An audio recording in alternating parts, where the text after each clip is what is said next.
9 dots வச்சு சொன்னீங்க. அதாவது out of the box think பண்ணணும்னு. அது ரியலி வெரி இம்ப்ரெசிவா இருந்தது. ரொம்ப எனக்கு என்னன்னா சர்ப்ரைஸா இருந்தது. ஏன்னா நம்ம அந்த மாதிரி திங்க் பண்ணவே இல்லை. அது என்னன்னா அந்த ஒரு விஷயத்துல நம்ம அந்த பாயிண்ட்ஸை விட்டு தாண்டி போனா அது ராங்குன்னு சொல்லுவாங்களோ அப்படிங்கிற ஒரு ஃபீலிங் தான் நமக்கு வருது. பட் நீங்க சொன்ன பிறகு யோசிச்சு பார்க்குறப்போ அப்படி ஒரு திங்கிங் நம்ம இருந்தால் அதையும் தாண்டி நம்ம யோசிக்கணும். அப்பதான் நமக்கு ஒரு சொல்யூஷன் கிடைக்கும் அப்படிங்கிற ஒரு ஸ்ட்ராங்கான பாயிண்ட் எனக்கு கிடைச்சது இதுல.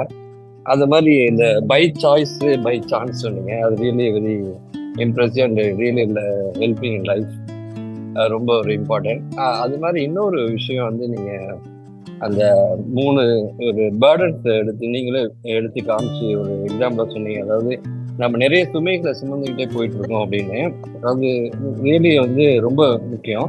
நம்ம அந்த மாதிரி சுமைகளை சுமக்க கூடாது. சர்ச்சிங் பிளாட்ஃபார்ம் எனக்கு தமிழ்ல யாராவது இருந்தா நல்லா இருக்குமே. I was just scrolling. ஒவ்வொரு கிளாஸும் அட்டன் பண்ணும் போது நினைப்பேன், எங்கயா இருந்தார் இவரு, எப்படி இவரை நம்ம மிஸ் பண்ணினோம் அப்படின்னு தோணும் எனக்கு எப்பவுமே. சாரோட கிளாஸஸ் அட்டன் பண்ணதுக்கு அப்புறம் தான் எனக்கு வந்து நிறைய விஷயங்களை நான் தெரிஞ்சுக்கிட்டேன். இல்லாட்டி இவ்வளோ இம்ப்ரூவ் பண்ணியிருக்க முடியுமான்னு தெரியலங்க எனக்கு.